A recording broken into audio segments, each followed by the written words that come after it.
Ready হয়ে বের হলাম। খালা শাশুড়ির বাসায় দাওয়াত ছিল। আয়ানের আব্বু, আয়ান, আমরা রেডি হয়ে রিক্সা নিয়ে যাচ্ছি। খালা শাশুড়ি যখনই দাওয়াত দেয় আমরা এভাবে চলে যাই খেতে, কারণ ওনার হাতের রান্না আমরা মিস করতে চাই না। তাই আবারও গেলাম, গিয়ে দেখুন এই চিংড়ি মাছগুলো কি দিয়ে রান্না হবে আন্টি? চিংড়ি মাছ, ডাল, আলু দিয়ে একসাথে রান্না করা হবে। তারপর বড় বস্তু দিয়ে এই আলুটা রান্না করা হবে, তিতা করলা দিয়ে আলু ভাজিটা করা হবে, ডিম এমনি ভুনা, পেঁয়াজ দিয়ে পেঁয়াজ, মাছ ভাজা হবে, মুরগি রান্না করবো ভুনা কষায়। মাশাআল্লাহ, অনেক আইটেম। আসলে আমার আন্টিটা অনেক ভালো রান্না করতে পারে। ওনার রান্না আমার হাজব্যান্ডও খুব পছন্দ করে, বিশেষ করে ওনার মুরগি আর ডিম ভুনাটা খুবই স্পেশাল। চলেন রান্নার প্রসেসটা আপনাদেরকে একটু করে দেখিয়ে দিই। দেখছেন উনি একে একে সব কিছু সুন্দরভাবে সাজিয়ে নিয়েছে। এখন গরুর মাংস রান্নার জন্য পেঁয়াজ দিয়েছে তেলের মধ্যে, দেখতেই পাচ্ছেন পেঁয়াজ, অনেকগুলো পেঁয়াজ দিছে যাতে গরুর মাংসটা একটু টেস্ট হয়। মশলা একে একে সব মশলা দিছে, এখানে আপনারা দেখতে পাচ্ছি।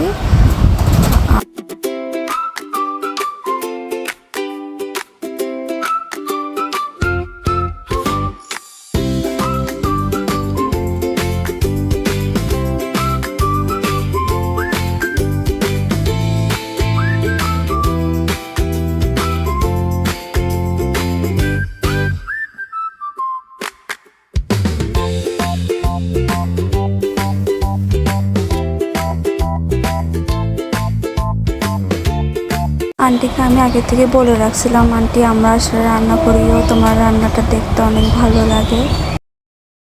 মাশাআল্লাহ, মাংসের কালারটা অনেক সুন্দর হয়েছে, দেখছেন অনেক সুন্দর।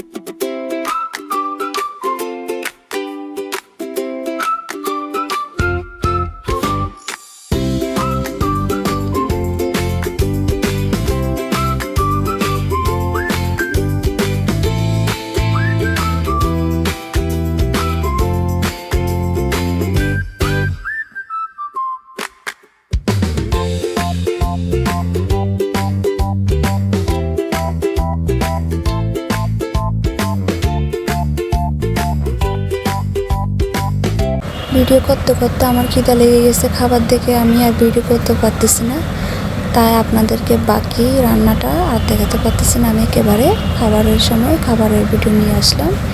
দেখেন গরুর মাংস, মাছ, মুরগি, ডিম, তিতকরলা, লেবু এবং চিংড়ি মাছ দিয়ে ডাল।